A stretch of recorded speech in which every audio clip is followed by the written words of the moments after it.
اعوذ باللہ من الشیطان الرجیم بسم اللہ الرحمن الرحیم الحمد للہ رب العالمین والصلاة والسلام علی سید الانبیاء والمرسلین وعلی اہل بیتہ الطیبین الطاہرین وصحبہ المنتجبین۔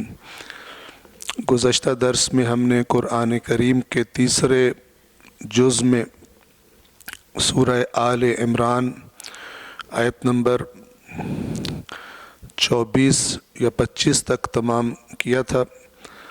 آج انشاءاللہ آیت نمبر 25 سے اگلی چند آیات کی پہلے تلاوت کریں گے، اس کے بعد جس قدر ممکن ہوا ان آیات کا ترجمہ اور وضاحت عرض کریں گے، اور اس کے بعد اصول کافی کی احادیث آپ کی خدمت میں عرض کی جائیں گی۔ صلوات پڑھیں محمد و آل محمد پر۔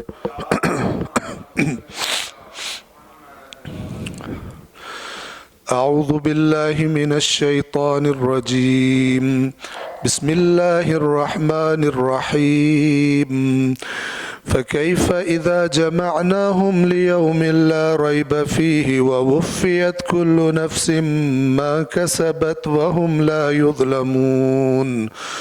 قل اللهم مالك الملك تؤتي الملك من تشاء وتنزع الملك ممن تشاء وتعز من تشاء وتذل من تشاء بيدك الخير إنك على كل شيء قدير۔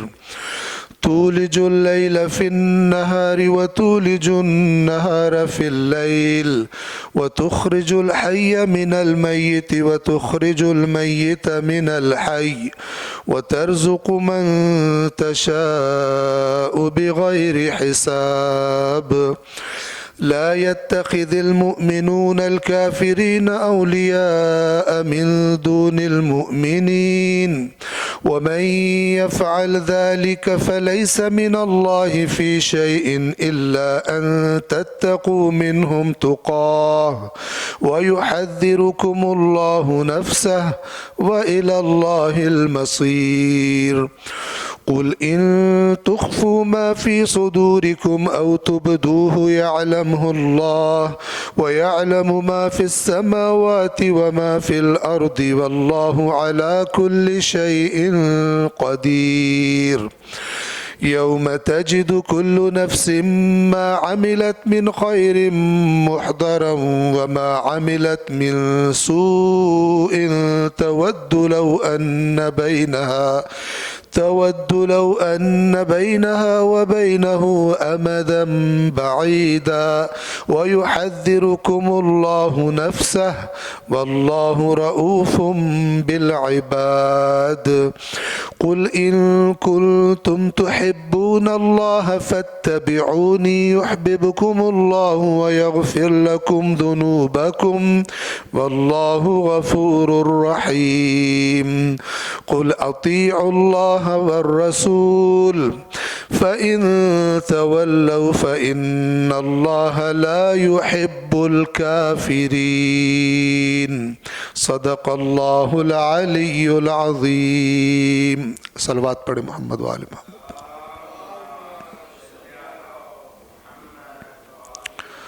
سورہ مبارکہ آل عمران آیت نمبر 25 سے ہم نے پڑھنا ہے۔ دو گزشتہ آیات کا ترجمہ تکرار کر کے ہم آگے بڑھیں گے تاکہ موضوع ذہن میں تازہ ہو جائے۔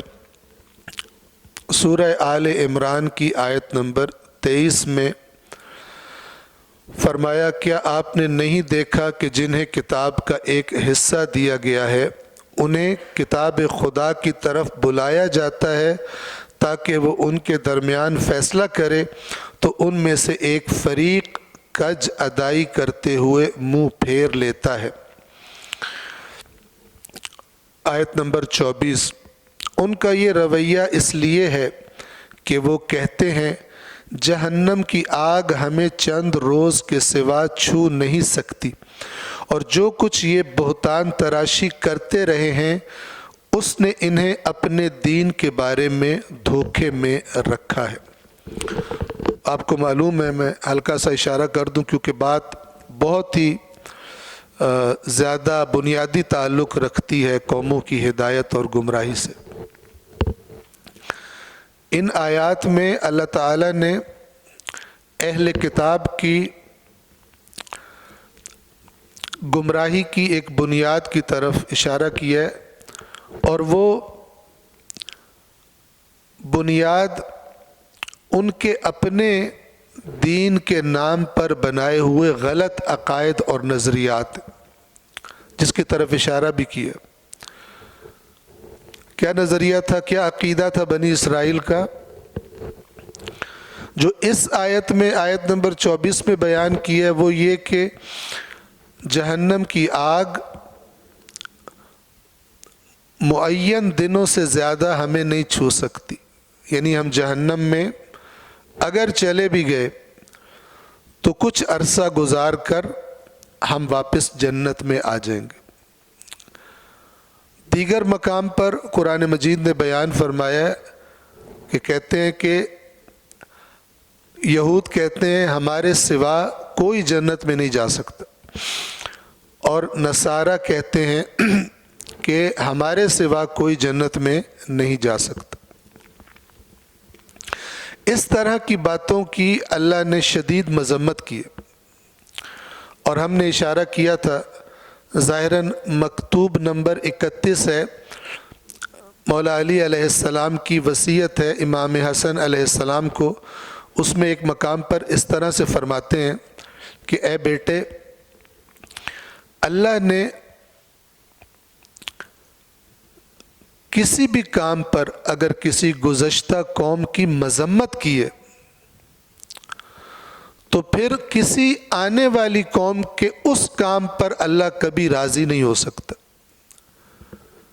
یعنی پہلوں نے کیا تو اللہ نے مذمت کی، اب اگر کوئی کرے، کوئی بھی قوم کرے گی تو اسی طرح اس قوم کی مذمت ہے اللہ کی نظروں میں، نہ یہ کہ وہ کریں تو برا اور ہم کر لیں تو ٹھیک، کوئی اور کام کر لے تو قوم کر لے تو ٹھیک ہو گیا، اللہ ناراض نہیں ہوگا۔ اور پھر فرمایا اگر کسی کام پر اللہ نے کسی قوم کی تعریف کی ہو تو پھر گزشتہ قوم کی، تو پھر آنے والی کوئی بھی قوم اگر وہ کام کرے گی تو وہ قابل تعریف ہی ہوگی۔ اور اگر آپ غور فرمائیں تو قرآن میں گزشتہ اقوام کی داستانوں کا بیان کرنا اصل میں اس کا مقصد ہی یہی ہے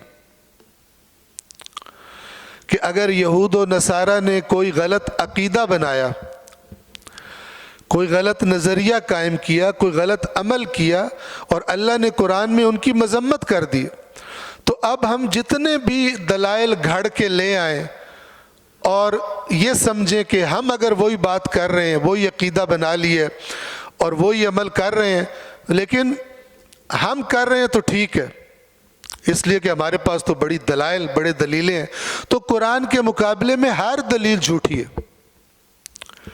روایت کی شکل میں ہو، حدیث کی شکل میں ہو۔ میں نے کتنی حدیثیں آپ کو بیان کر دی تھی کہ جو بھی تمہارے پاس ہم سے منسوب حدیث آئے اور اللہ کی کتاب کی مخالفت کر رہی ہو تو وہ باطل ہے، وہ زخرف ہے، وہ ہمارا فرمان نہیں ہے۔ تو یہ بہت ہی بنیادی بات ہے جس کی طرف اشارہ کیا۔ لیکن ہم یہ بھی دیکھتے ہیں کہ اسی قسم کے نظریات آج امت اسلام میں بھی پائے جاتے ہیں اور اپنے اپنے دلائل بھی رکھتے ہیں، اور ہر ایک یہ بھی کہتا ہے کہ ہمارے سوا کوئی نہیں جائے گا، اور یہ بھی کہتے ہیں کہ اگر ہم چلے بھی گئے تو واپس آ جائیں گے۔ تو پھر یہ جو اللہ نے اتنا زور لگایا ہوا یہاں پر، یہ کس لیے لگایا تھا؟ کہ انہوں نے بنایا تھا عقیدہ تو وہ غلط تھا، تم بناؤ تو ٹھیک ہے۔ یہ قابل غور بات، اور یہ ایک مقام پر نہیں، ان غلط نظریات اور عقائد کا اللہ نے تذکرہ فرمایا، پھر اس کا نتیجہ بھی بیان کیا۔ نتیجہ کتنا بھیانک ہے کہ اتنے زیادہ اپنے جنت میں جانے پر مطمئن ہیں کہ اب اگر یہ کوئی خرابی کرے اور ان کو انہی کی کتاب کی طرف بلایا جائے کہ یہ دیکھو تمہاری تورات میں یہ لکھا ہوا ہے، تو ان میں اتنی جرت پیدا ہو گئی ہے کہ تورات کی نہیں مانتے. تو یہ ان دو آیات میں بات ہے کہ ان کو بلایا جاتا ہے. اس کی جو روایات ہیں شان نزول کی وہ یہ ہے کہ مدینہ میں یہودی ایک مرد اور عورت نے جو کہ شوہردار تھی زنا کیا. تو اب یہودی علماء کو پتہ تھا کہ تورات میں اس کی سزا جو ہے وہ سنگسار کرنا ہے, لیکن انہوں نے راستے ڈھونڈنے کی کوشش کی اور ان کے علماء نے کہا کہ تم جاؤ اور یہ مسلمانوں کے نبی سے فیصلہ کرو, ہو سکتا ہے کوئی گنجائش وہاں سے نکل آئے. جب یہ وہاں گئے تو اللہ کے نبی نے فرمایا کہ تورات لاؤ, تمہاری کتاب سے ہی فیصلہ کروں. اب ان کا ایک عالم تھا ابن سوریہ اس کا نام تھا, سواد سے. تو روایت کے مطابق اس نے تورات پڑھنی شروع کی اور جس جگہ یہ حکم لکھا ہوا تھا اوپر ہاتھ رکھ دیا اس نے, اگلی عبارت پڑھ دی. جبکہ عبداللہ ابن سلام جو بہت ہی بڑے یہودی عالم تھے اور بعد میں انہوں نے اسلام قبول کیا, انہوں نے نشاندہی کر دی کہ اس نے چھپا لیا, اور انہوں نے وہ تورات کا حکم ماننے سے بھی انکار کر دیا.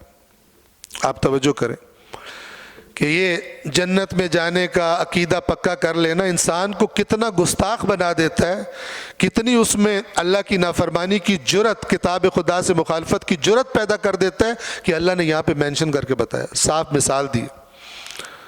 انہیں کتاب خدا کی طرف بلایا جاتا ہے تاکہ ان کے درمیان فیصلہ کرے, تو ان میں سے ایک فریق کج ادائی ٹیڑھا پن کرتے ہوئے منہ پھیر لیتے. اصل پوائنٹ کیا ہے, ان کا یہ رویہ اس لیے ہے کہ وہ کہتے ہیں, یعنی وہ قائل ہیں اس بات کے. ان کا عقیدہ یہ ہے کہ جہنم کی آگ ہمیں چند روز کے سوا چھو نہیں سکتی. کوئی نہیں, ابھی یہاں پہ ٹیڑھی انگلی سے نکلتا ہے تو گھی نکال لو, گھی ضرور نکالنا ہے.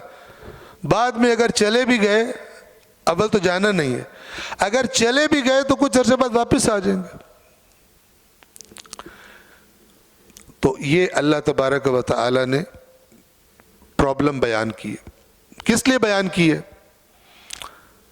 تاکہ اب جنہیں قرآن دیا جا رہا ہے وہ عبرت لیں اور اس قسم کی باتیں نہ کریں. اور اللہ پھر ریزن بتاتا, سبب بتاتا, وَغَرَّهُمْ فِي دِينِهِمْ مَا كَانُوا يَفْتَرُونَ. یہ جو افترا کرتے تھے, گھڑتے تھے باتیں, اسی نے ان کے دین میں انہیں دھوکہ دے دیا.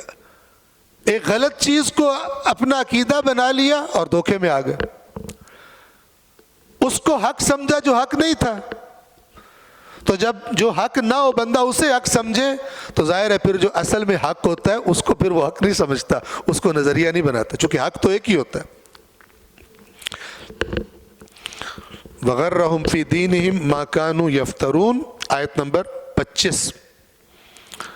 تو اس میں اللہ تعالیٰ فرماتا ہے دیکھو تو صحیح ان کے ساتھ ہونے والا کیا ہے. فَكَيْفَ, تو کیسا ہوگا, کیا کیفیت ہوگی ان کی, جو یہ عقیدہ بنا بنا کے قیامت کے دن پہنچیں گے.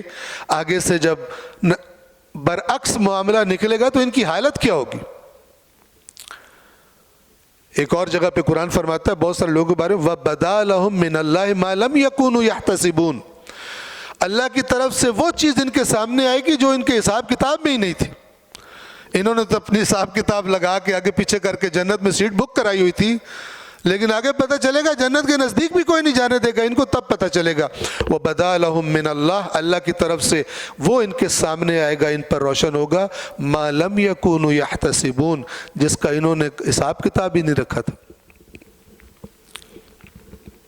اور پھر قرآن کہتا ہے گزر گیا سورہ بقرہ میں دوسرے سپارے کے آغاز میں گزرا تھا کہ اپنے علماء پہ تبرہ کریں گے پھر یہ, اور علماء ان سے تبرہ کریں گے اور کہیں گے تم نے بیڑا غرق کیا ہمارا. اللہ نے پوری پکچر دکھائی ہوئی قیامت کے دن کی.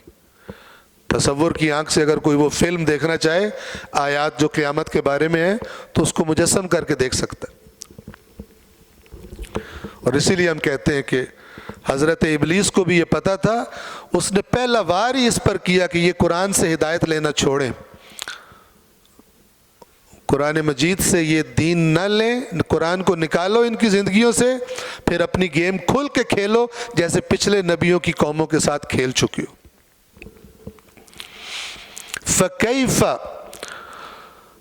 تو کیا حالت ہوگی، کیا حال ہوگا، اذا جمعناہم، جب ہم انہیں جمع کریں گے، لیومن، ایک ایسے دن، لا ریب فیہ، جس میں کوئی شک نہیں، آنا ہی آنا۔ ان کی حالت کیا ہوگی جب ان کو جمع کیا جائے گا اور ان کو پتہ چلے گا انہوں نے کیا باطل عقیدے اپنے بنائے ہوئے تھے، اور اس دن پھر کیا ہوگا جس کے آنے میں کوئی شک نہیں۔ وَوُفِّيَتْ، یہ وفا سے ہے لفظ، فوت بھی، وفات بھی اسی سے ہوتا ہے۔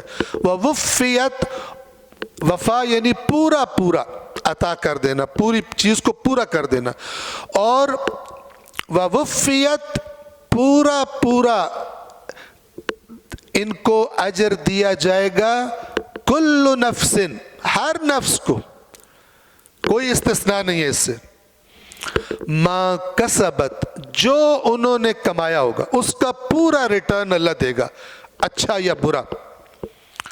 وَهُمْ لَا يُظْلَمُونَ، اور ان پر ظلم نہیں کیا جائے گا، جو کچھ ہوگا وہ ان کے اپنے کاموں کی جزا ہوگی۔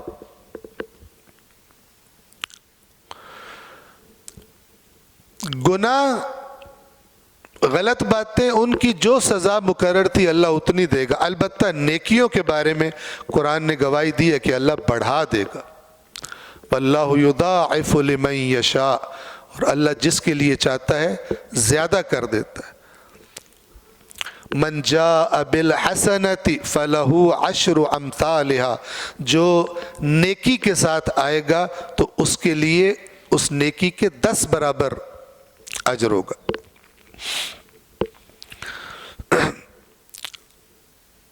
اس کے ترجمے کو پڑھ کے تکرار کر دوں، پس اس دن ان کا کیا حال ہوگا جب ہم ان سب کو جمع کریں گے جس کے آنے میں کوئی شبہ نہیں، اور ہر شخص اپنے اعمال کا پورا بدلہ پائے گا اور ان پر ظلم نہیں کیا جائے گا۔ صلوات پڑھیں محمد وآل محمد۔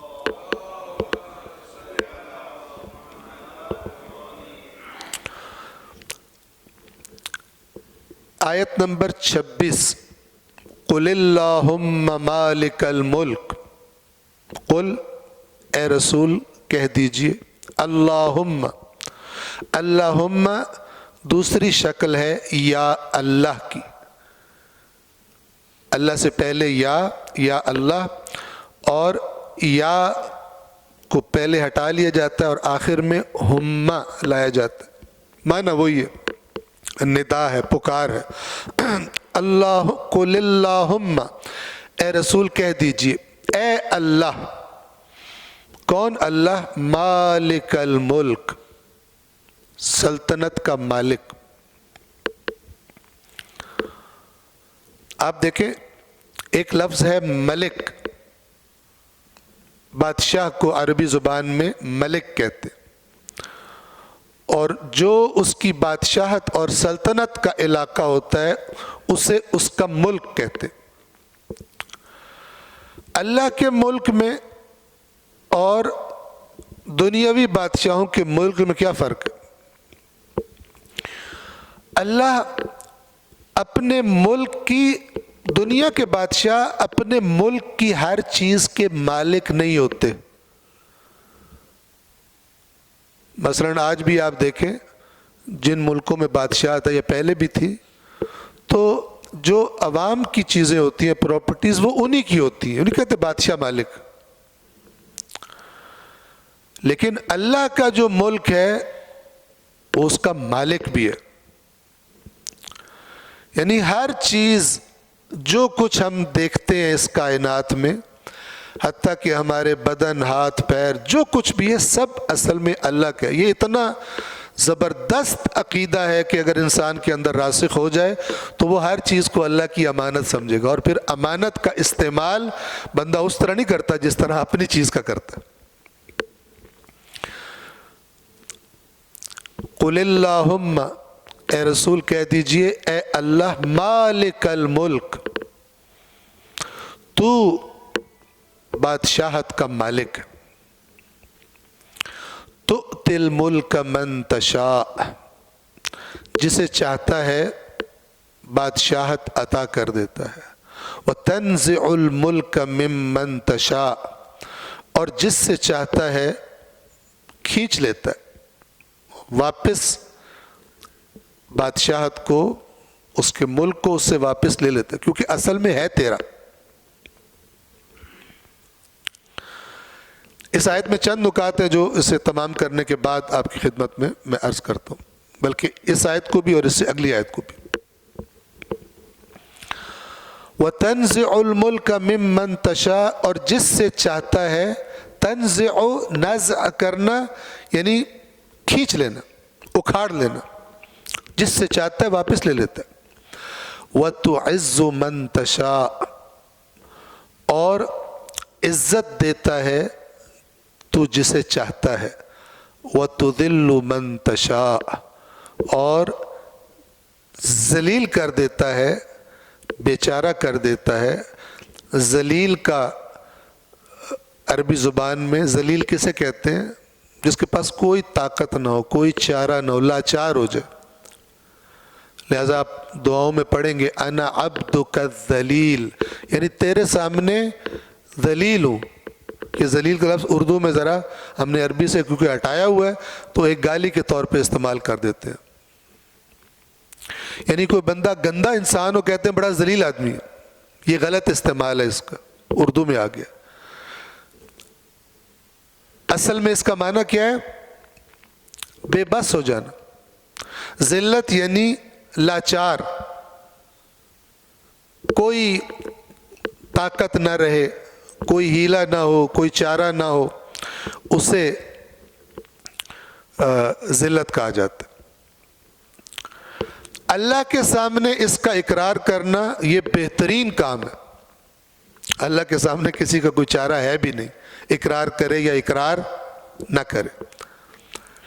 جو اللہ کے سامنے حقیقت میں خود کو اس کا عبد ذلیل سمجھتا ہے، پھر اللہ اسے دنیا کے کسی کے سامنے احساس ذلت نہیں کرنے دیتا۔ کٹ سکتا ہے، مر سکتا ہے، لیکن جھکتا نہیں ہے۔ جھکتا فقط اس کے سامنے انسان جس کے سامنے خود کو لاچار سمجھے، اور وہ اللہ ہے حقیقت میں۔ باقی کسی کے سامنے انسان، امام حسین علیہ السلام کا جو جملہ روایات میں نقل کیا جاتا ہے، الا ان الدعی ابن الدعی، اس نامعلوم اور نامعلوم کی اولاد نے قد رکز بین اثنتین، اس نے دو چیزوں کے درمیان نیزہ گاڑ دیا، بین السلۃ والذلہ، ذلہ، شہادت، جنگ یا ذلت، وہیہات من الذلہ، اور جو ذلت نامی چیز ہے وہ دور ہے ہم سے۔ کوئی گمان بھی نہ کرے کہ ہم ذلت قبول کریں گے، تو نہیں قبول کی، شہید ہو گئے۔ اور ایسی شہادت کہ جو قیامت تک کے آنے والے لوگوں کے لیے دنیا کے ظلم سے، جبر سے آزادی کا پیغام چھوڑ گئے۔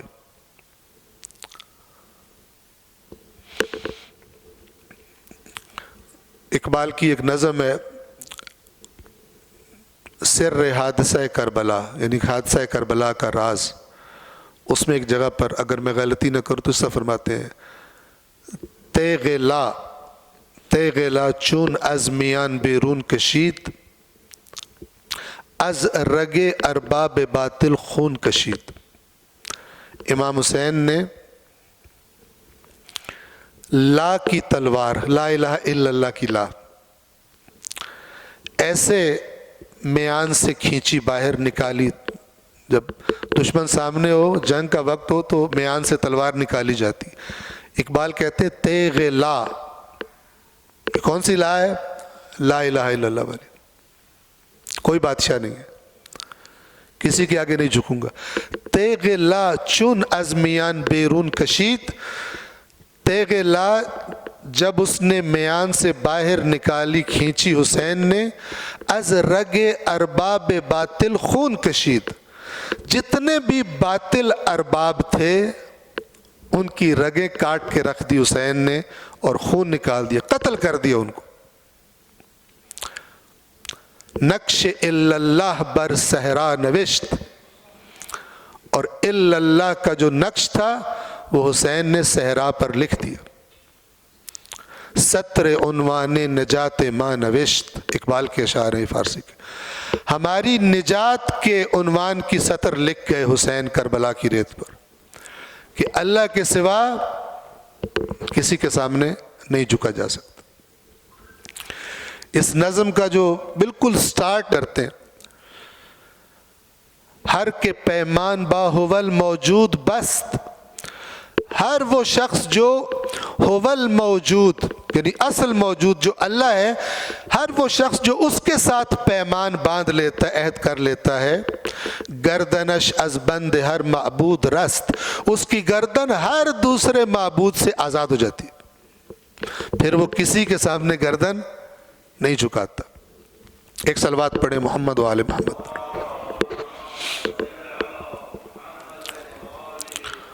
وَتُعِزُّ مَن تَشَاءُ، اور تو جسے چاہتا ہے عزت عطا کرتا ہے. وَتُذِلُّ مَن تَشَاءُ، اور جسے چاہتا ہے ذلیل کر دیتا ہے، بیچارہ کر دیتا ہے.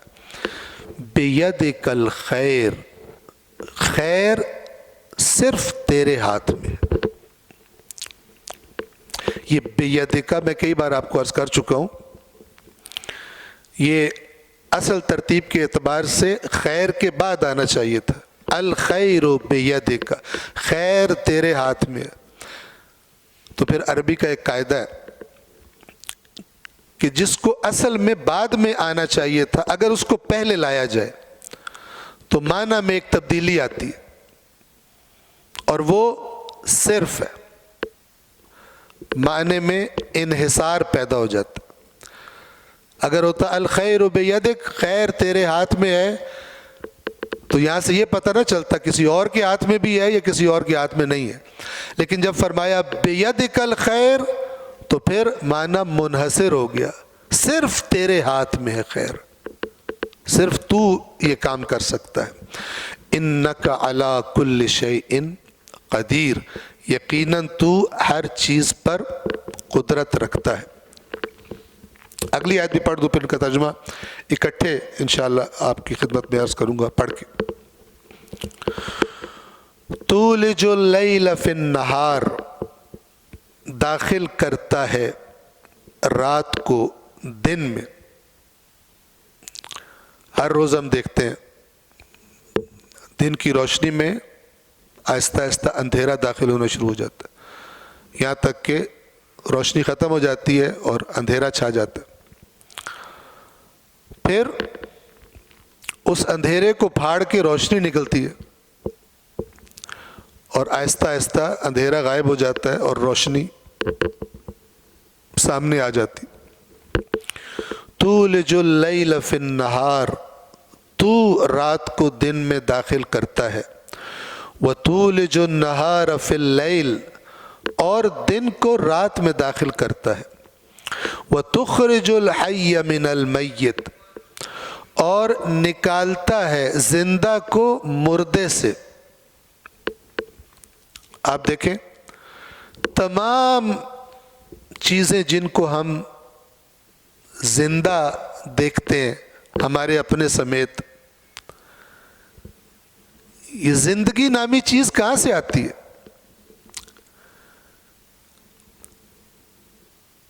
مثلا میرا بدن اور آپ کا بدن،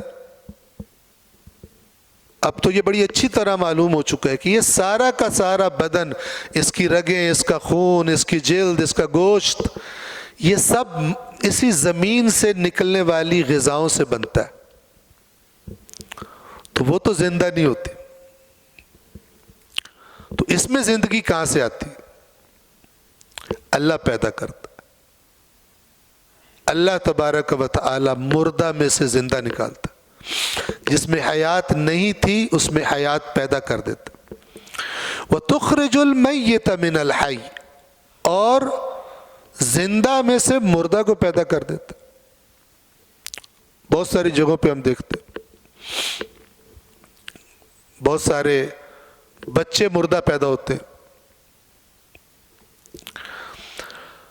وَتَرْزُقُ مَن تَشَاءُ بِغَيْرِ حِسَاب، اور جسے چاہتا ہے بغیر حساب کے رزق عطا فرماتا ہے۔ توجہ کیجیے، چند نکات ہیں ان آیات میں جو میں آپ کی خدمت میں بیان کرنا چاہوں گا۔ میں ان دونوں کا ترجمہ آپ کے سامنے پڑھ کے بھی بیان کر دوں۔ آیت نمبر 26 میں فرمایا، کہہ دیجئے اے اللہ، اے مملکت کے مالک، بریکٹس میں لکھا ہوا ہے ہستی، ہستی یعنی موجودات، ہونا۔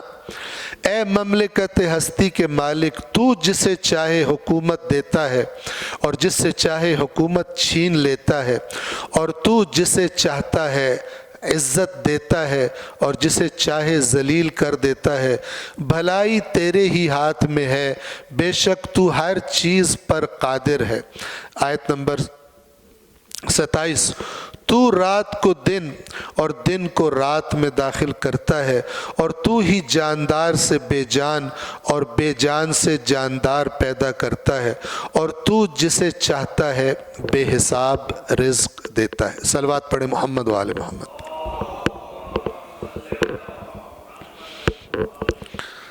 آیت نمبر 26 پر جو حاشیہ ہے، آپ سب کو معلوم ہوگا، یہ جو میں جس ترجمے سے استفادہ کرتا ہوں، بلاغ القرآن، وہ مفسر قرآن علامہ شیخ محسن علی نجفی رضوان اللہ تعالی علیہ، تو ابھی کچھ دن پہلے ان کی وفات ہوئی، اور اللہ نے توفیق دی ہم بھی ان کے جنازے میں جا کر شریک ہوئے۔ تو انشاءاللہ کسی وقت پھر بیان کریں گے کہ قرآن کے درس دینے کی وجہ سے شیخ صاحب مرحوم بہت زیادہ میری حوصلہ افزائی کرتے تھے۔ ہمارا بھی جب بھی اسلام آباد جانا ہوتا تھا ان کے پاس ضرور جا کے حاضر ہوتا تھا، اور وہ بہت زیادہ ایکسٹرا آرڈنری حوصلہ افزائی کرتے تھے اور دعا دیتے تھے۔ تو یہ ان کی تفسیر ہے کہ جو انشاءاللہ صدقہ جاریہ کے طور پر ہمیشہ ان کے لیے باقی رہے گی، اور اسی لیے حدیث میں ہے کہ جو عالم ہوتے ہیں وہ العلماء باقون ما بقی الدہر، علماء باقی ہوتے ہیں جب تک زمانہ باقی ہے۔ کیسے باقی ہوتے ہیں؟ اپنے آثار کے ذریعے سے، اپنی علمی خدمات کے ذریعے سے، جس سے نسلیں استفادہ کرتی ہیں۔ تو ان کا حاشیہ ہے اللہ کی مشیت، توجہ فرمائیے، اللہ کی مشیت، یہ جو من تشاء، انشاء اللہ، یہ شاء اور یشاء اور تشاء، یہ وہی ہے جس کو ہم مشیت کہتے ہیں۔ اللہ کی مشیت اندھی بانٹ نہیں ہوتی، اللہ کے اپنے قوانین ہیں۔ کچھ چیزیں ہیں کہ جو اللہ انہیں دیتا ہے جنہیں وہ پسند کرتا ہے، جو اللہ کی طرف راغب ہوتے ہیں، اللہ کی طرف رغبت کا جانے کا شوق رکھتے ہیں، ان کے لیے مخصوص ہیں وہ توفیقات۔ باقی رہا سوال دنیا کی چیزوں کا، تو یہ اللہ اپنے دشمنوں کو بھی دیتا ہے۔ اس نے انسان کو اختیار دیے، کوئی بھی کام ہو، کوئی بھی موضوع ہو، اللہ نے یہ کائنات معین قوانین، اس میں معین مشخص قوانین بنائے۔ عام طور پہ مثال دی جاتی ہے ایسے سوال کی شکل میں کہ اگر ایک مومن اور ایک کافر سمندر میں کشتی ان کی غرق ہو جائے، ایک مومن ہو ایک کافر ہو، تو دونوں غرق ہونے لگے تو کون بچے گا، مومن یا کافر؟ تو جو زیادہ عقیدے میں جذباتی ہوتے ہیں کہتے ہیں مومن بچے گا، لیکن جواب یہ کہ جس کو تیرنا آتا ہوگا وہ بچے گا، جس کو تیرنا نہیں آتا وہ اللہ سے ملاقات کرے گا جا کے، چاہے مومن ہے چاہے کافر ہے۔ توجہ فرما رہے ہیں؟ تمام انبیاء کے جہاد، ان کی مشکلات اسی بات کی گواہی دیتی، پڑھ کے پھونک کے کچھ بھی نہیں کرتے تھے۔ وہ ہم ہیں وہ قوم جو اپنی دعاؤں سے ساری دنیا فتح کرنا چاہتے ہیں، اسرائیل تباہ کرنا چاہتے ہیں، امریکہ کو نابود کرنا چاہتے ہیں۔ لہٰذا دیکھیں دعائیں ہم مانگتے ہیں، ہر چیز دوسروں کے پاس زیادہ ہے۔ کیوں؟ اس میں اللہ کے قوانین مشخص ہیں۔ جو بھی جس کام کے جو تقاضے ہیں ان قوانین کے مطابق محنت کرے گا، اسی کے لیے یہ کائنات اپنے دروازے کھول دے گی۔ اس میں ایمان شرط نہیں ہے، ٹھیک ہے؟ جو مثلا اچھا برگر بنانے پر اپنی ریسرچ سے، اپنے تجربات سے، ٹھیک ہے نا، وہ بنا لے گا، اسی کا ریسٹورنٹ چلے گا، چاہے وہ اللہ کا بدترین دشمن ہی کیوں نہ ہو۔ کیونکہ اللہ نے اس کے لیے یہ نہیں کہا کہ ہانڈی پہ پڑھ کے پھونک دو تو اچھی ہو جائے گی۔ بعض لوگوں نے ان چیزوں کو اتنا زیادہ وہ کر لیا ہے کہ ان کو اپنی یہ غفلت نظر نہیں آتی کہ اللہ ہمیں نہیں دے رہا، دوسروں کو دے رہا ہے، جبکہ پڑھ کے پھونکنے میں تو ہم چیمپئن ہیں، پی ایچ ڈی کی ہوئی ہے ہم نے۔ وہ کچھ بھی پڑھ دیتے ہیں جس کا اللہ رسول سے کوئی تعلق ہی نہیں ہوتا، کیونکہ ہمارے کسی کو خواب میں آیا ہوتا۔ لیکن اتنی باریکی والی باتیں کر رہے ہوتے ہیں معرفت کی، جبکہ عقل کے اندھوں کو یہ دکھائی نہیں دے رہا کہ دنیا میں کیسے ذلیل ہو رہے ہیں مسلمان۔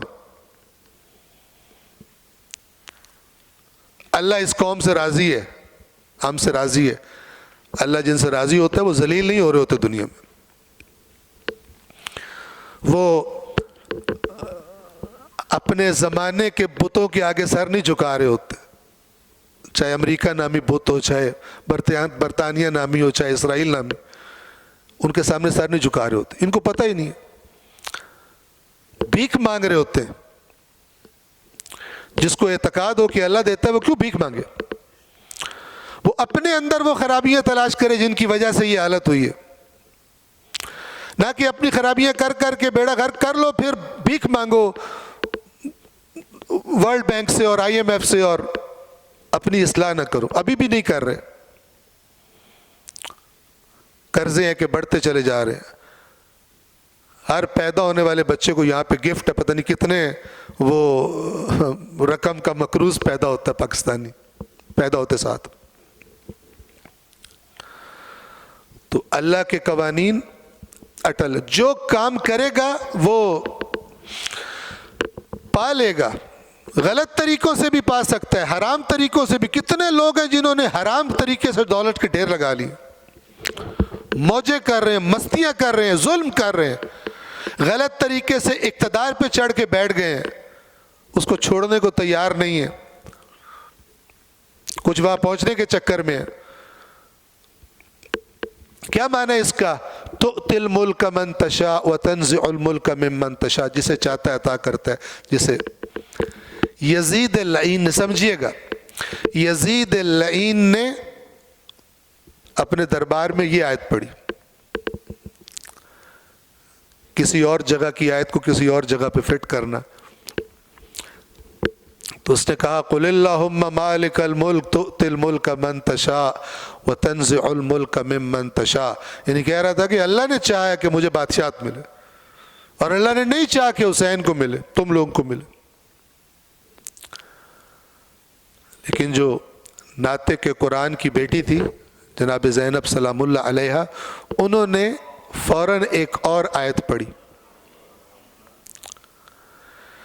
جب ایک موضوع پر نتیجہ نکالنا ہوتا ہے تو اس موضوع سے مربوط سب آیات کو اکٹھا کیا جاتا ہے، تب پوری تصویر سامنے آتی ہے۔ کہ اللہ تعالیٰ کیا فرمانا چاہتا ہے۔ تو بی بی نے کون سی آیت پڑھی؟ وہ بھی سورہ آل عمران کی ہے،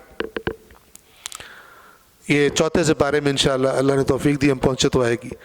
وَلَا يَحْسَبَنَّ الَّذِينَ كَفَرُوا، وہ لوگ جنہوں نے انکار کیا ہے، جن لوگوں نے کفر اختیار کیا ہے، وَلَا يَحْسَبَنَّ، ہرگز گمان نہ کریں، انما نملی لہم خیر لانفسہم، یہ جو ہم ان کو ڈھیل دے رہے ہیں، ہم انہیں مہلت دے رہے ہیں، یہ ان کے لیے بڑی خیر ہے، موجے ہی موجے کر رہے ہیں، تختوں پہ بیٹھے ہوئے ہیں، بادشاہتیں ملی ہوئی ہیں، مال ملا ہوا ہے۔ وَلَا يَحْسَبَنَّ الَّذِينَ كَفَرُوا أَنَّمَا نُمْلِي لَهُمْ خَيْرٌ لِأَنفُسِهِمْ إِنَّمَا نُمْلِي لَهُمْ لِيَزْدَادُوا إِثْمًا وَلَهُمْ عَذَابٌ مُّهِينٌ، ہم صرف ان کو اس لیے ڈھیل دے رہے ہیں تاکہ وہ گناہ میں اور آگے بڑھ جائیں، اور ان کے لیے رسوا کرنے والا عذاب ہے۔ یہ بی بی نے جواب میں اس کو آیت پڑھی، اس معنی میں کہ اگر اللہ چاہے تو کوئی بھی کام ہونے سے روک دے، خنجر کو چلنے سے روک دے گردن حسین پہ، وہ روک سکتا ہے، لیکن وہ نہیں روکتا، اس نے یہ دنیا آزمائش کے لیے پیدا کی ہے۔ اس معنی میں اگر کوئی کہے اللہ کے اذن سے اس کو ملا ہے تو بالکل صحیح ہے، لیکن آیا اللہ اس کے ملنے پہ راضی ہے؟ اگر وہ گناہ اور حرام طریقے سے ظلم کر کے وہاں بیٹھ گیا ہے تو وہ یہ آیت پڑھے قُلِ اللہم مالک الملک، یا اللہ تو ملک کا مالک ہے۔ اگر تو اللہ کو مالک سمجھتا ہے تو پھر بے ایمانی سے کیوں پہنچا یہاں پر اس کی نافرمانی کر کے؟ اگر تو بے ایمانی سے پہنچا ہے اس اقتدار تک، غلط طریقے سے پہنچا ہے اقتدار تک یا مال و دولت تک، تو پھر تیرے لیے یہ والی آیت ہے وَلَا يَحْسَبَنَّ الَّذِينَ كَفَرُوا أَنَّمَا نُمْلِي لَهُمْ خَيْرٌ لِأَنفُسِهِمْ إِنَّمَا نُمْلِي لَهُمْ لِيَزْدَادُوا إِثْمًا وَلَهُمْ عَذَابٌ مُّهِينٌ۔ کٹی کر چپ کر گیا، توجہ فرما رہے ہیں؟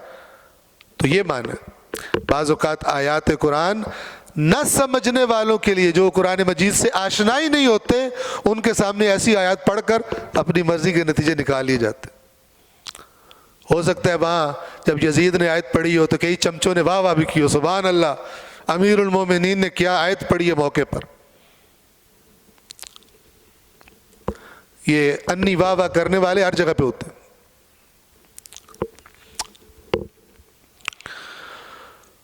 ایک یہ نکتہ تھا، اس کے بعد دوسرا جو بیان کرنا چاہتا ہوں وہ روایات میں ہے کہ یہ جو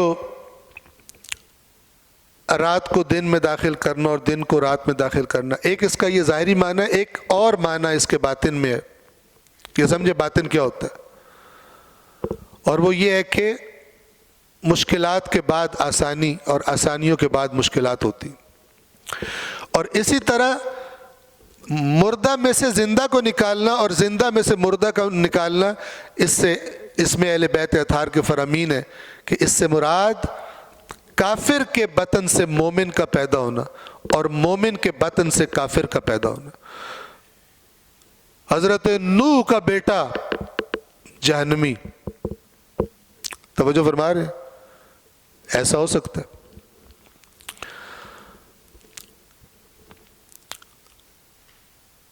وَتُخْرِجُ الْحَيَّ مِنَ الْمَيِّتِ وَتُخْرِجُ الْمَيِّتَ مِنَ الْحَيِّ وَتَرْزُقُ مَن تَشَاءُ بِغَيْرِ حِساب۔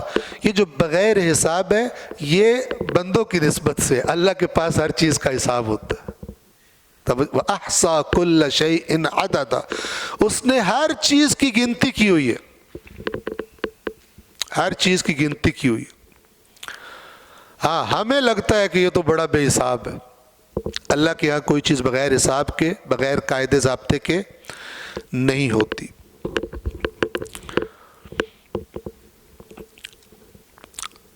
شیخ صاحب مرحوم رحمۃ اللہ علیہ اس کے حاشیے میں لکھتے ہیں، شب و روز کے یکے بعد دیگرے آنے میں اس بات کی ایک بین دلیل موجود ہے کہ اس کائنات کی تخلیق کے پیچھے ایک ذی شعور ذات ہے جس نے نہ رات کی تاریکی کو برقرار رکھا ہے نہ دن کی روشنی کو ہمیشہ جاری رکھا ہے، بلکہ ان دونوں میں سے ہر ایک دوسرے میں داخل کیا، جس سے اس زمین پر زندگی ممکن ہوئی۔ اگر رات دن کا تبادلہ نہ ہوتا تو کرۂ زمین پر حیات ممکن نہ ہوتی۔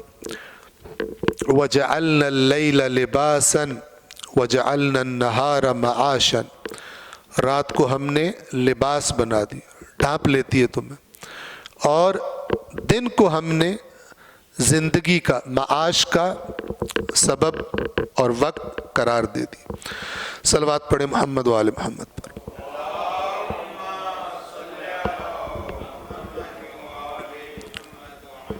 مزید بھی بہرحال آیات قرآن کی تفصیلات زیادہ ہوتی ہیں، پہلو زیادہ ہوتے ہیں، ہم اسی پر اکتفا کرتے ہیں اور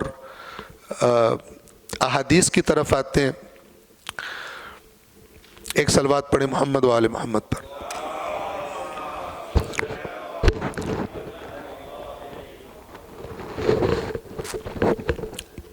کتاب اصول کافی، کتاب الایمان والکفر،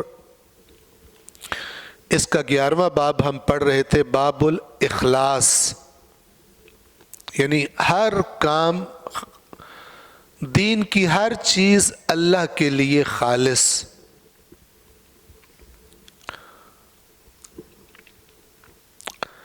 اس کی حدیث نمبر 3 ہم پڑھ چکے، حدیث نمبر 3 بھی پڑھ چکے اور 4 بھی پڑھ چکے۔ آج ہم حدیث نمبر 5 پڑھیں گے۔ جو چوتھی حدیث کی سند تھی وہی اس حدیث کی سند ہے، سفیان ابن عیینہ عن ابی عبداللہ علیہ السلام۔ سفیان ابن عیینہ نقل کرتے ہیں امام صادق علیہ السلام سے، سألتہ عن قول اللہ عز وجل، میں نے سوال کیا ان سے، یعنی امام صادق علیہ السلام سے، اللہ عز وجل کے اس فرمان کے بارے میں، الا من اتی اللہ بقلب سلیم۔ بہت اچھا ہے کہ میں آپ کو وہ آیات، یہ حضرت ابراہیم کے الفاظ اللہ تبارک و تعالی نے قرآن کریم میں نقل فرمائے ہیں، وہ آپ کے سامنے میں پڑھ دوں۔ ایک صلوات پڑھیں محمد و آل محمد پر۔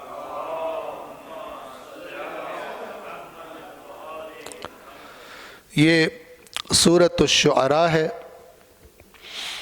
اس کی آیت نمبر میں 75 سے پڑھ رہا ہوں، بہت زبردست ہے اس لیے تاکہ پھر یہ حدیث بھی آپ کو اچھی طرح سمجھ آئے گی۔ حضرت ابراہیم نے جب ان کے بت شت توڑ دیے تو JIT آج کل کے الفاظ میں جوائنٹ انویسٹیگیشن ٹیم جو ہے، اس نے حضرت ابراہیم سے تفتیش شروع کی، تو آیات اور بھی ہیں اوپر لیکن میں یہاں سے پڑھ رہا ہوں۔ قال افرأیتم ما کنتم تعبدون، ابراہیم نے کہا کیا تم نے غور کیا ہے جن کی تم عبادت کرتے رہے ہو، انتم وآباؤکم الاقدمون، تم بھی اور تمہارے پہلے باپ دادے بھی، فإنہم عدو لی، میرے دشمن ہیں، الا رب العالمین، سوائے رب العالمین، ان معبودوں کو میں نہیں مانتا، ایک معبود کو مانتا ہوں جو تمام عالمین کا پالنے والا۔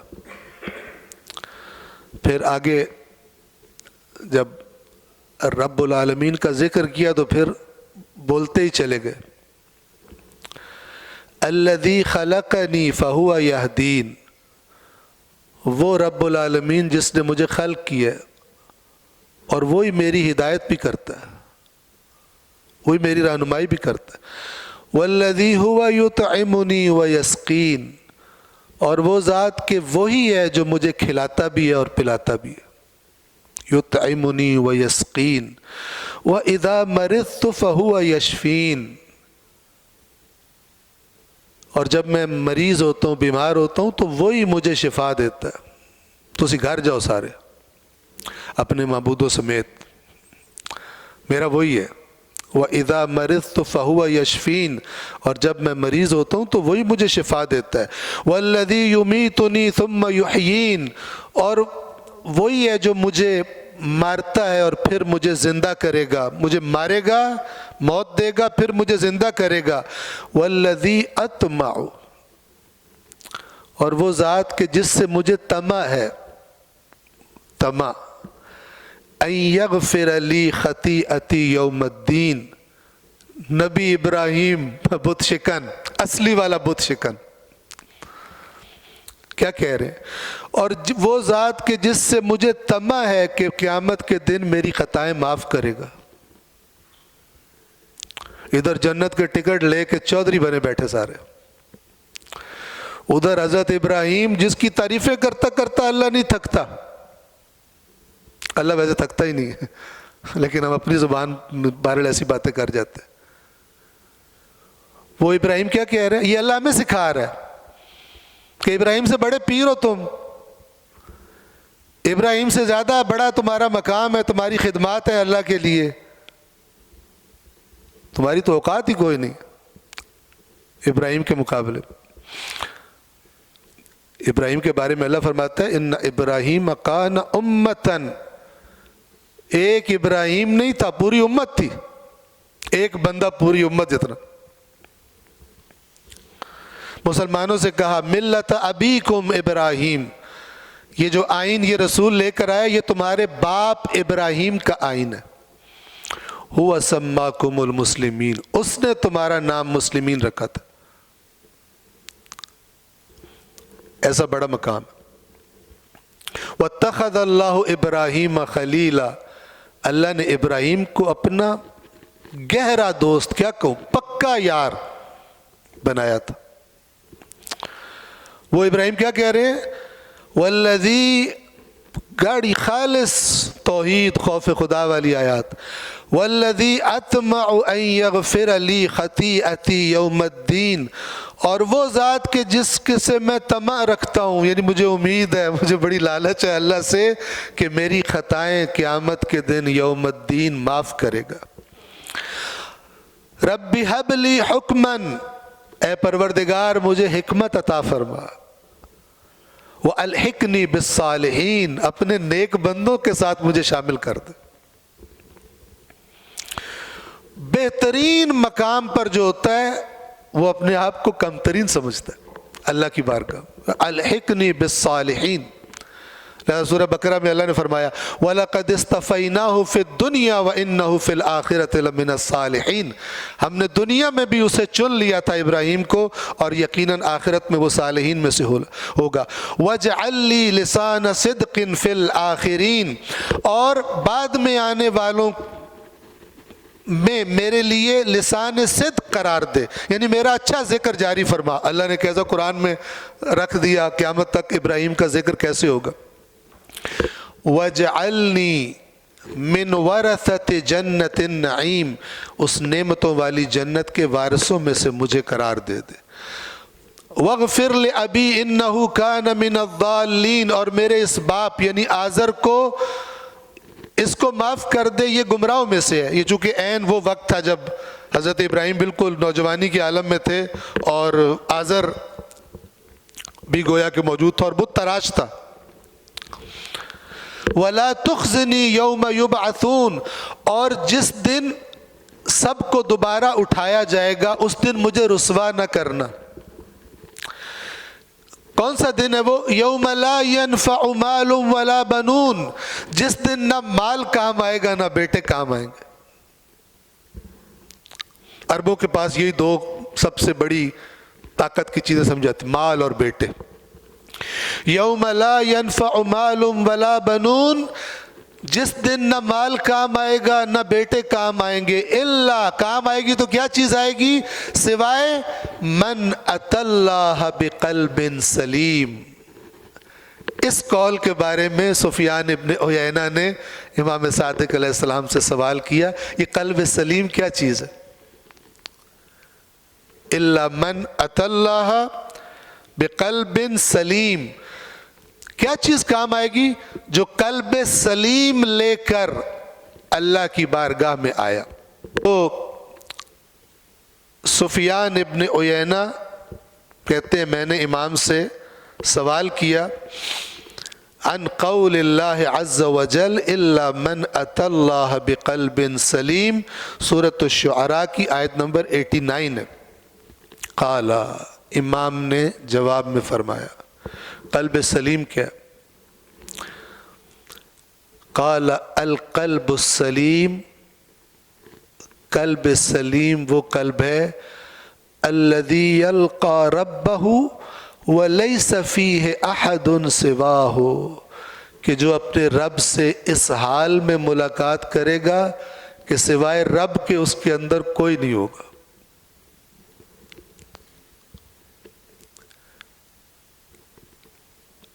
احد لیس فیہ احد، اس دل میں کوئی نہیں ہوگا سواہ، سوائے اس کے اللہ کی، وہ قلب سلیم ہے۔ کیا مراد ہے؟ عرض کرتا ہوں۔ قال، پھر امام نے فرمایا وَكُلُّ قَلْبٍ فِيهِ شِرْكٌ أَوْ شَكٌّ فَهُوَ سَاقِطٌ، اور ہر وہ دل جس میں شرک ہوگا، یعنی اللہ کے سوا کوئی نہ ہو، یعنی جو اللہ کا مقام وحدانیت ہے، جو اس کی توحید ہے، اس کی ذات اور اس کے افعال ہیں، اس سے منسوب چیزیں ہیں، اس میں کسی کو اس کا شریک قرار نہ دیتا ہو۔ کیونکہ میں اس لیے عرض کر رہا ہوں وضاحت کہ اس سے کوئی یہ نہ سمجھے کہ اللہ کے سوا دل میں کوئی نہ ہو یعنی رسول اللہ بھی نہ ہو، یعنی مثلا نہیں، ایسا نہیں ہے۔ جو کچھ ہو اس اللہ کے کہنے پر ہو۔ اسی اصول کافی میں آگے انشاءاللہ آ جائے گا کسی مقام پر، اسی کتاب الایمان والکفر میں، کہ اس وقت تک تم صحیح مومن نہیں ہو سکتے جب تک تمہاری ساری محبتیں اور تمہاری ساری دشمنیاں اللہ کی خاطر نہ ہو جائیں۔ دوستی کرو تو کس کے لیے؟ اللہ کے لیے، چاہے بندہ تمہیں اچھا نہ لگ رہا ہو۔ اور اگر مخالفت کرو تو کس کے لیے؟ اللہ کے لیے، چاہے بندہ تمہیں بڑا اچھا لگتا ہو۔ یہ ائمہ نے یہ بیان فرمایا۔ تو اب اللہ کی وجہ سے جس سے محبت ہوگی وہ عین توحید ہے۔ تو یہ مراد نہیں ہے کہ کوئی دل میں نہ ہو، یعنی بالکل توجہ فرما رہے ہیں، یعنی جو کچھ ہو اس کی توحید کے سائے میں ہو۔ من یطع الرسول فقد اطاع اللہ، جس نے رسول کی اطاعت کی تو یقیناً اس نے اللہ کی اطاعت کی۔ بس قلب سلیم کے کہ جس کے جو رشتے ناتے ہیں وہ سب اللہ کی رہنمائی میں، اللہ کے قانون اور آئین کے نیچے، اللہ کے مقابلے میں کسی کی بات کو لے کر نہیں آتا۔ اور پھر اس کی وضاحت فرمائی، اور ہر وہ قلب فیہ شرکن او شکن، جس میں شرک ہو یا شک ہو، اے اللہ دا شریک ہے یا نہیں، اے بھی بڑا طاقتور ہے، اے بھی بڑیا کرامتہ اللہ جو گھڑی ہوتی بعض اوقات، ٹھیک ہے نا۔ بعض اوقات تو اللہ کو قیامت کے دن کے ولن کے طور پہ پیش کرتے ہیں بے ایمان جاہل، تبھی عوام کے دلوں میں اللہ کی محبت کم ہو جاتی ہے۔ سمجھتے ہیں اللہ تے ہوتے پھدڑ تے بیٹھا ہونا ہے، پھد پھد کے جہنم میں سٹدا پہ ہونا ہے، تے جناب ساڑھے ہیرو آ کے چھڑاندے پہ ہونا ہے۔ جاہل ہے، قرآن کی کوئی چیز لگی نہیں ان کے ساتھ۔ قرآن مجید شفاعت کا اگر ذکر فرماتا ہے صراحت کے ساتھ، جس نے شفاعت کرنی ہے اس کو بھی اللہ اجازت دے گا، اور جس کی ہونی ہے اس کے بارے میں بھی اللہ اجازت دے گا، بلینک چیک نہیں دے گا۔ یہاں پہ تو داستانیں بنائی ہوئی ہیں، تبھی بڑے بڑے بدماش بھی شفاعت کی ٹیک پر چھکے چوکے لگاتے ہیں، حرام خوریاں کرتے ہیں، کرپٹ کر دیا پوری قوم کو۔ تو آپ ایک عام بندے کو کیوں اللہ سے رغبت نہیں ہوتی، بلکہ فلانا، کیونکہ قصہ سنا ہوتا ہے پیر صاحب آئے تھے انہاں قبر دے وچوں فرشتیاں نو باہر کڈ کے تے اپنا مرید چھڑا لیا۔ اور میں کہتا ہوں کہ حضرت نوح کی جتی برابر بھی نہیں پیر سارے اکٹھے ہو کر کہ جنہوں نے اپنے بیٹے کی سفارش کی، اللہ نے نہیں مانی۔ قرآن نے بیان کر دی، قرآن کے مقابلے میں جھوٹی داستانیں گھڑتے بے ایمان۔ اور کیا اس امت کی تباہی میں، اس قوم کی تباہی میں ان کا ہاتھ ہے، جس بھی مسلک کیوں۔ جتنا زور ان کہانیوں پہ لگاتے ہیں اس کا آدھا زور بھی اپنے مریدوں کو اور ان کو قرآن پڑھنے پر اور سکھانے پہ لگایا ہوتا ہے۔ اس قوم کی، اس ملک کی حالت یہ نہ ہوتی گندگی سے جو ہی پڑی ہے۔ یہ نتیجے ہیں سارے، لیکن پھر بھی چوسنیاں منہ میں دی ہوئی ہیں، چوسو ان کو، جنت کی ٹکٹ تمہارے پاس۔ یہ نہیں دیکھ رہے کہ اللہ نے قرآن میں فرمایا ہے یہ دین جو میں دے رہا ہوں اس کا پہلا نتیجہ اگر اس کو قبول کرو گے، اس پر عمل کرو گے، میری اطاعت کرو گے میرے رسول کی، تو میں اسی دنیا میں تم سے عزت کا بھی وعدہ کرتا ہوں، نعمتوں کی فراوانی کا بھی وعدہ کرتا ہوں۔ یہ ذلیل کیوں ہو رہے پھر؟ اسی لیے ذلیل ہو رہے ہیں کہ چوسنیاں منہ میں ڈالی ہوئی دین کے نام پر، اور یہ جو قرآن میں اللہ نے بیان کیا ہے یہ فارغ کر دی، اس کو چومنے کی چیز کے طور پر ہاٹ فیورٹ ہے قرآن، چومنے کے لیے، پڑھنے کے لیے نہیں، اور اگر پڑھو بھی تو طوطے کی طرح پڑھو، انسان بن کے مت پڑھنا۔ یہ ہماری دینی تربیت کی جاتی ہے قرآن کے بارے میں۔ اور ہر وہ قلب جس میں شرک ہے یا شک ہے فَهُوَ سَاقِطٌ، وہ ساقط ہے، ختم۔ امام فرما رہے ہیں انما ارادوا بالزہد فی الدنیا لتفرغ قلوبہم للآخرہ، اور امام فرماتے ہیں یہ جن لوگوں نے دنیا سے زہد اختیار کیا یہ اسی بات سے ڈر گئے کہ یار دنیا سے الگ ہو جاؤ ورنہ دنیا تو نہیں چھوڑتی، تاکہ ہمارے دل آخرت کے لیے فارغ ہو جائیں۔ اس طرح کا زہد اسلام نہیں کہتا، جس کو رہبانیت اللہ نے کہا ہے کہ دنیا سے کٹ جاؤ، عین میدان میں رہ کر اپنا بچاؤ کرو اور دوسرے گھر کوتوں کو بھی بچاؤ۔ زہد سے مراد دنیا ترک کرنا نہیں ہے، حب دنیا ترک کر، دنیا کی محبت ترک کرنا ہے، ورنہ دنیا کو بندہ حاصل کرے اس لیے تاکہ اس کے ذریعے اللہ کے مزید کام کر سکے، اللہ کی مزید اطاعت کر سکے۔ ظاہر ہے اگر کسی کے پاس مال ہوگا تو وہ اللہ کی راہ میں خرچ کرے گا، مال ہی نہیں ہوگا تو وہ تو پھر آہستہ آہستہ دوسروں کے چندوں پہ لگ جائے گا، پھر فراڈ کرے گا، کالا بکرا لے کے آؤ، کالی مرغی لے کے آؤ، وہ بھی دیسی ہونی چاہیے، تب جا کے مراد پوری ہوگی۔ ابھی کچھ لوگ تو پتہ نہیں کہاں سے نکال کے لاتے ہیں اتنے کلو گندم، اتنے کلو پتہ نہیں میدا، اپنے حلوے کا پورا سامان آرڈر کر کے بیچتے ہیں، وزن بھی کر کے دیتے ہیں، پتہ نہیں کون سی حدیث سے نکالتے ہیں۔ اور ان سے سوال کرو قرآن کے بارے میں، کہیں گے بڑا مشکل ہے، تم سمجھ نہیں سکتے، خود بھی کچھ نہیں پتا ہوتا ان کو۔ وَإِنَّمَا أَرَادُوا الزُّهْدَ فِي الدُّنْيَا، یہ جنہوں نے زہد کی طرف رخ کیا، ارادہ کیا زہد کا دنیا میں، کس لیے کیا؟ لِتَفْرُغَ قُلُوبُهُمْ لِلْآخِرَةِ، اس لیے تھا تاکہ ان کے دل آخرت کے لیے فارغ ہو جائیں، ان جھمیلوں میں پڑے ہی نہ، تو یہ ادھر نکل گئے، ڈر گئے تھے اس سے کہ دنیا میں رہتے ہوئے ہم جناب نہیں اپنے آپ کو خالص کر پائیں گے، اور چیزیں بھی آ جائیں گی، تو ہم خالص اپنے آپ کو اللہ کے لیے کر دیں۔ صلوات پڑھیں محمد و آل محمد پر۔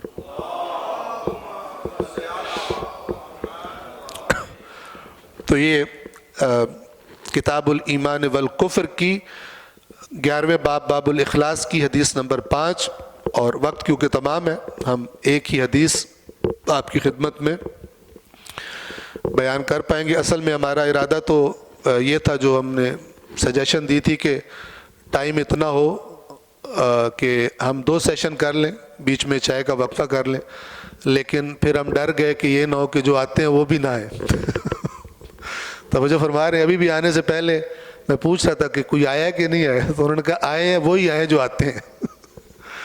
تو بہرحال اللہ تعالیٰ آپ کی توفیقات میں اضافہ فرمائے، اور پروردگار عالم ہم سب کو قرآن کریم اور محمد و آل محمد کے صحیح فرامین کی معرفت، انہیں پڑھنے کا شوق اور رغبت اللہ تبارک و تعالی ہم سب کو عطا فرمائے۔ میں آپ سب سے درخواست کروں گا کہ ایک عظیم ترین شخصیت کہ جن کا یہ بلاغ القرآن ترجمہ بھی ہے اور تفسیر کوثر کی یہ تفسیر بھی ہے، تو ان کی وفات ہوئی، تو پروردگار عالم سے ہم سب دعا کرتے ہیں کہ پروردگار بحق قرآن کریم و بحق محمد و آل محمد مرحوم و مغفور شیخ محسن علی نجفی اعلی اللہ مقامہ، پروردگار ان کو ان کی دینی خدمات کا بہترین اجر، عظیم اجر عطا فرما، اور اے پروردگار انہوں نے جو قرآن کریم کی خدمت کی، اہل بیت اطہار کی خدمت کی، مکتب اہل بیت کی خدمت کی، بہت سارے رفاہی پروجیکٹس، آپ کو یاد ہوگا جب کشمیر میں زلزلہ آیا تو بہت زیادہ کام کیا، میرے پاس اعداد و شمار نہیں ہے، لیکن میں پڑھ رہا تھا بہت بڑی رقوم خرچ کی. اسی طرح سیلاب وغیرہ میں سینکڑوں اسکول ہیں، کالج ہیں، ہزاروں اسٹوڈنٹس ہیں، بچے ہیں جو ان اداروں میں تعلیم حاصل کرتے ہیں، کر چکے ہیں. دینی ادارے، باقی جسے ہم دنیاوی تعلیم کہتے ہیں، اس کے ادارے، تو شمار بہرحال بہت زیادہ ہے ان کی خدمات کا. اے پروردگار تو بہترین اجر عطا کرنے والا ہے. ان اللہ لا یضیع اجر المحسنین، یقیناً اللہ نیک کام کرنے والوں کا اجر ضائع نہیں کرتا. اے پروردگار ان تمام خدمات کا انہیں بہترین اجر عطا فرما، اور اے پروردگار ان کو جوار محمد و آل محمد اور شفاعت محمد و آل محمد نصیب فرما. آخر میں آپ سب سے التماس کروں گا کہ شیخ صاحب کی بلندی درجات کے لیے اور آپ سب اپنے اپنے مرحومین کو بھی اپنی نیتوں میں شامل کرتے ہوئے ایک مرتبہ سورۃ الفاتحہ کی تلاوت فرما دیں. بسم اللہ الرحمن الرحیم. الحمدللہ رب العالمین الرحمن الرحیم مالک یوم الدین ایاک نعبد و ایاک نستعین اهدنا الصراط المستقیم صراط الذین انعمت علیہم غیر المغضوب علیہم ولا الضالین. بسم اللہ الرحمن الرحیم. قل هو احد اللہ الصمد لم یلد ولم یولد ولم یکن له کفوا احد. بسم اللہ الرحمن الرحیم. قل هو احد الصمد لم یلد ولم یولد ولم یکن له کفوا احد. بسم اللہ الرحمن الرحیم. قل هو احد الصمد لم یلد ولم یولد ولم یکن له کفوا احد. پر محمد و آل محمد صلوات.